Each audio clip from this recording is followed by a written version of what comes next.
देखिए, निंदा प्रस्ताव जो है वो समाजवादी पार्टी जो है उसमें अति निंदा प्रस्ताव हमने जो है विधानमंडल दल की बैठक में हमने उसको पास किया है। और जिस तरीके से भाजपा जो है महिलाओं को निशाना बना करके अपने राजनीतिक शतरंज के मोहरे में साध करके इस्तेमाल करना चाहती है, वो हमारे पीडीए समाज उसको इनका जो है वो उसको रोकता है। और हमारे जो जननायक हैं पीडीए समाज के माननीय राष्ट्रीय अध्यक्ष श्री अखिलेश यादव जी जिस तरीके से प्रत्येक पीडीए समाज की महिलाओं पे भारतीय जनता पार्टी के अत्याचारों को जो है उसके खिलाफ लड़ने के लिए हर जगह वो उपस्थित है, हर जगह लड़ रहे हैं। हम सब लोग जो है पीडीए समाज की आवाज को उठा रहे हैं और ये पीडीए समाज है जिसने पार्लियामेंट में इनके मंसूबों को कामयाब नहीं होने दिया।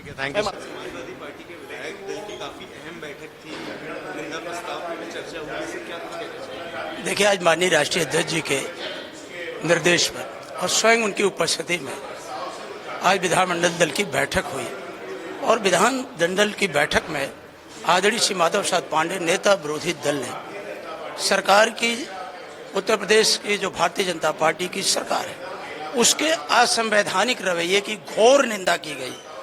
जब कोई बिल संसद में गिर चुका हो उसे राज्य विधानमंडल दल में लाने का कोई औचित्य ही नहीं बनता है।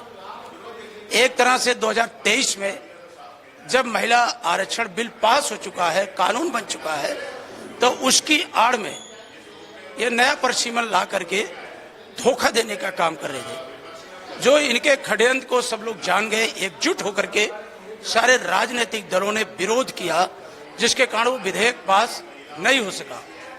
ये एक पॉलिटिकल प्रोपेगेंडा खड़ा करने के लिए, महिलाओं का हितैषी बनने के लिए इस तरह से नाटक रच रहे हैं। इनका नाटक उजागर हो चुका है। अब ये पूरी तौर पर फेल हो चुके हैं।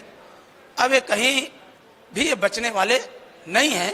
लाख प्रयास कर लें, अगर इनकी मंशा महिलाओं को आरक्षण देने की होती तो जो मौजूदा कानून बन चुका है महिला आरक्षण के, उसी के दायरे में रह के एक काम करते। जो हमारी 403 विधानसभा की सीट है, हम तो चाहते हैं 2027 में आप इस कानून को लागू करिए और जो 403 में जो आरक्षण का अंश है उसको आप दीजिए, इसी चुनाव से लागू कर दीजिए। तो ये ऐसा ना करके केवल भ्रम पैदा करना चाहते हैं। हम उस भ्रम के खिलाफ हैं।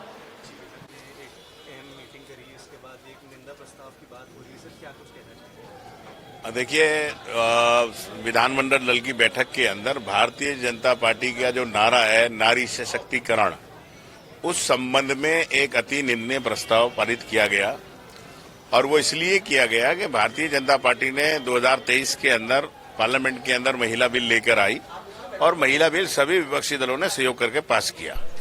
अगर भारतीय जनता पार्टी इतना महिलाओं की हितैषी है तो भारतीय जनता पार्टी जिस रूप में बिल लेके आई थी तो उसी रूप में क्यों वो नहीं करती है, इम्प्लीमेंट करती है। लेकिन परिसीमन करके वो बेईमाना करना चाहती है। इस बेईमानी के खिलाफ पूरे विपक्ष ने एकजुट होकर उस बिल को गिराया।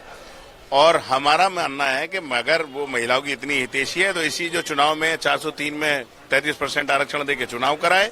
लेकिन भारतीय जनता पार्टी देना नहीं चाहती महिलाओं को, सिर्फ विपक्ष को बदनाम करने का काम करती है। और उन्हें ये भी याद होना चाहिए कि आज पूरे उत्तर प्रदेश के अंदर अगर 33% महिलाएं पंचायत में प्रधान हैं, बीटीसी की मेंबर हैं, चेयरमैन हैं, सभासद हैं, तो वो भी माननीय मुलायम सिंह यादव जी की सरकार के अंदर महिला आरक्षण लागू कर उनको अधिकार देने का काम माननीय नेताजी ने किया था।